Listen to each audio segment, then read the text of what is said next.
ركزي معايا شوية.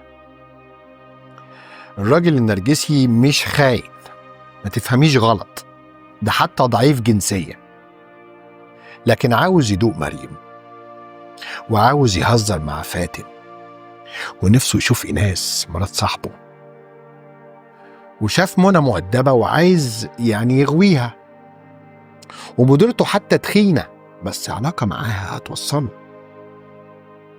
ولو على رقدته شوية بلابيع كده ومنشطات هتخليه من الثوار الأحرار، وباصص لمرات أخوه ونفسه يسعدها. أما أخت مراته فحلال حلال حلال.